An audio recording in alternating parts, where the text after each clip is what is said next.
Hey guys, it's a while because yesterday I could not get off the couch. I had literally zero energy and that's not my personality. Yet today it feels like I've stuck in both hands into a light socket and I'm just like, I need to channel this. So I'm probably going to make this video and then go run errands and clean the house and do all the stuff that I normally do just to keep my body moving, the blood flowing. We're electric beings. Like sometimes we just need to keep moving. That's why exercise is so important, like crucial to move your body. But if you're feeling like you need to rest, definitely honor that and listen to yourself as well. There were a few things that came through this morning that I definitely wanted to share. I think I'm going to start out light and then get to like what really hit home and what I think a lot of people need to hear. So I was talking to a friend of mine and we were speaking about like that fear that you get when you go on stage or you have to make a speech or go up in front of people or read to the class or whatever that is. And there's something about that. It's about getting out of your comfort zone, right? And the thing that I wanted to touch on in regards to getting out of your comfort zone is the fact that when you get out of your comfort zone and you're able to do it repeatedly, like say it's the same scenario. You get up in front of the class, you feel nervous, but you feel like, oh, that was done and over with. But it was still that integration period. You were still uncomfortable. You still didn't want to go back and do it again. And that's those cycles. It's like we can't think that we just do it one time and we've overcome that thing. It's still going to come up. And when you know you've fully integrated something is when you get up on stage and you have that confident feeling. You feel like you're not stepping out of your comfort zone anymore. You've created a new comfort zone. That's when you know you've integrated something fully and you've raised your vibration. How do you know you raised your vibration? Is because of the way you feel. But we have to get through those periods of being uncomfortable. And this applies to anything. Right? So like, it's easy for someone to say, try something once and get out of their comfort zone and be like, oh, I didn't like it. It wasn't for me, you know? Or like kind of straddle the fence and getting out of their comfort zone, like just dipping their toes into water because they're scared it's going to be too cold, but they don't actually surrender totally and take the full plunge, right? And you will know when you fully integrated something because when it comes up, you're able to stay centered. You feel a higher vibrational, like yourself reacting from a higher vibrational space, from calm, from confidence, from whatever the situation is. You know what that feeling is and if you've overcome that thing. And there's not one thing in this world that we can't overcome. Another thing that I wanted to touch on was that you can't predict your future. And there's a very clear and concise reason for this, okay? So say that you're sitting here and you're like, man, like, what is my purpose in life? What am I supposed to do? You know, and your imagination is going on all these timelines, right? As you're going down those timelines, you're thinking of all these things that you could do. Maybe I could be a writer. Maybe I could move to a different place. Maybe I could be not in this relationship. Maybe I could, you know, it could be anything. It could be literally any possibility, anything that you can think of. And you're running down these timelines. Every single thought you have in that moment when you're going down these timelines is coming from the frequency that you are at right now. So the reason it's impossible to play God, even though we are God, because it's a co-creation effort. It's impossible to predict your future because your future is a higher vibration than what you are at now. So the things that you're thinking now, they never manifest that way in the future, do they? Never, pretty much never. 100% not ever. I don't think I've ever said, okay, this is the way it's going to happen. And that's the way it actually happens. Why? Because it's different frequency. And so it forces you to surrender to the moment. Like think about like when you're so worried, you're worried about something that's going to happen. Is it usually ever as bad as we think it's going to be? No, because it has to do with our thoughts. that we're thinking and the vibration that we're in that moment. And it's going to be different when it manifests. It's not going to be exactly the same. So it forces you to release that control. Anytime you're trying to control something, predict the future, force something to be a certain way, whatever it is, it's like coming from a old vibration, expecting that old, like you have to think, okay, then I must be that old stale vibration that's going to happen, right? But there's also a catch, because there's a fucking paradox in everything, right? Drives me crazy.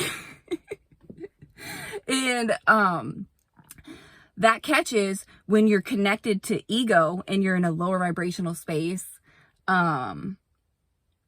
that is not like, you have to learn the difference between getting information from spirit. Like, we can get these intuitive hits. That's why we're writing all our freaking ideas down, right?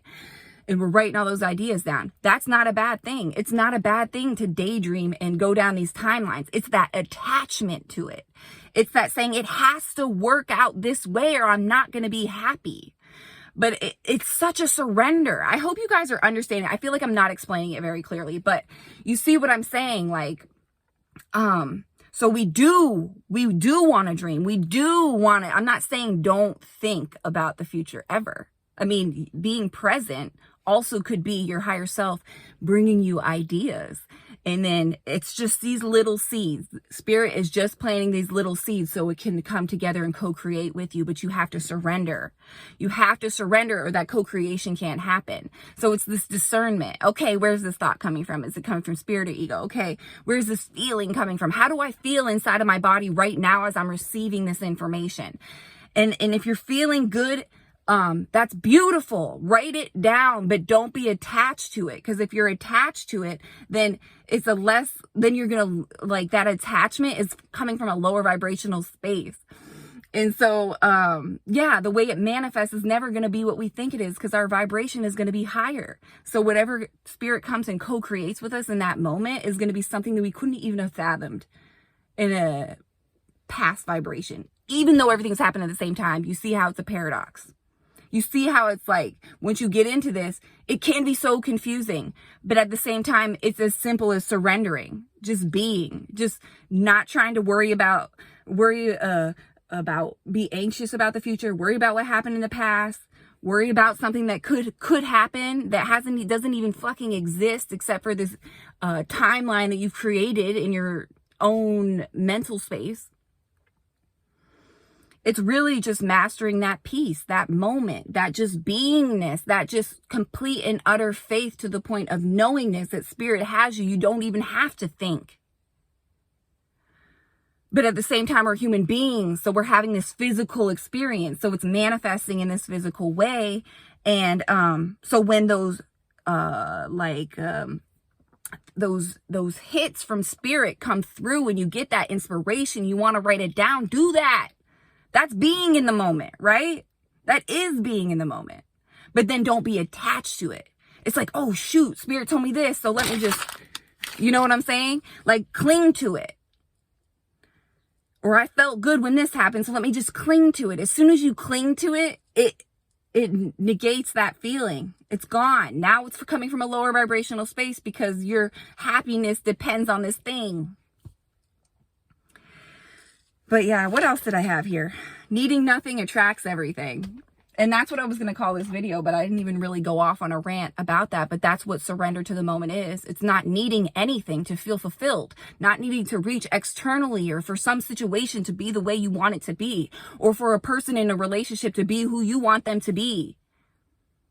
If it's not what aligns with your highest good, then keep it pushing. In a career, in anything. You know what's best for you innately. You know that. So it's about just surrendering. If you don't feel good, good. Surrender to the moment and just be. Let the feelings pass through. Don't act. Don't act. Don't speak. Don't do nothing when you don't feel good. And it's hard because we're here and we have to interact with the world. So for me, like an example would be like, oh, all these emotions come up and I still have to be a mother to my 4 children. So that's where mastery comes in. That's where spirit is testing me, right? And I have to be able to find that peace when I'm feeling frustrated or impatient, or I want to focus on doing something, you know, my own work, because I like to do work from home and study and research and all that kind of stuff. And my kid needs my attention. And I'm like right in the middle of something juicy, and I'm like triggered, right? That's when I have to be like, bring in the patience, center yourself, Kelsey. Look at this child who is innocent, you know, even if they did something bad, that's an innocent child who's learning. What do we have to teach them? And if you mess up, if you yell, if you get frustrated, then that's a beautiful moment to teach your child and come forward and be like, you know what? Sometimes parents get frustrated, babe. You know, when you have to deal with a lot of kids and stuff. But it's okay. Everyone makes mistakes. Like my son spilled his milk this morning. I almost was like, because I told him don't put so much milk in the bowl, and he spilled it all the way up to the top, and then it spilled everywhere. And I was like 5 minutes after I told him that, and I was like, oh my gosh. But then I was like, it's milk. It's a child. It's a lesson. And you explain the whole thing, right? And then you come from a loving space and you give them a hug and teach them about love and that everyone's not perfect. And the best thing you can do for your kids is when you come out and they're in your space and you're not perfect and you mess up, fix it right then and there, right in front of them, so you can teach them that, right?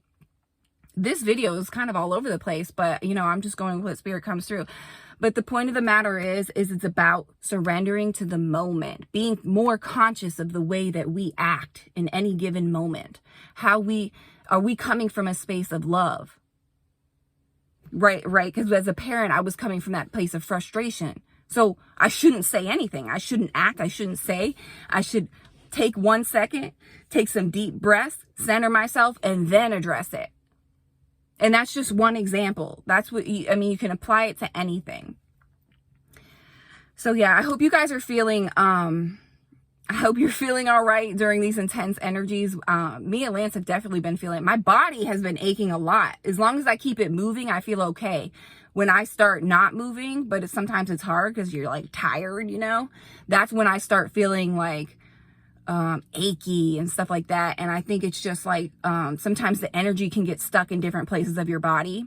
I get it stuck in my legs a lot. It kind of feels like restless legs when it does. It's like they fell asleep, but it's not irritating like it falls asleep. It's more just like that fuzzy feeling, or yeah, stuff like that. But everybody's symptoms are different. Everybody's body is different. Everything. So we can't just like listen to one guru and just write everything down and assume everything they say is going to apply to us, because not everyone fits in a box. So take what resonates, leave what doesn't, with anybody or any information, any book, anything. And just be open. Always be open. If anyone tells you not to be open, they're not, they probably don't have your best interests in heart, because anyone who's trying to fit you inside of a box or create rules or anything like that, they don't understand like this process of growth and coming down here, and how every single thing is just source experiencing itself in order to expand. So all those polarities are essentially needed for infinite expansion. But yeah, guys, I'm about to go to the grocery store. I love you. Hope you have an amazing day. And I'm glad I got to come on here again so soon.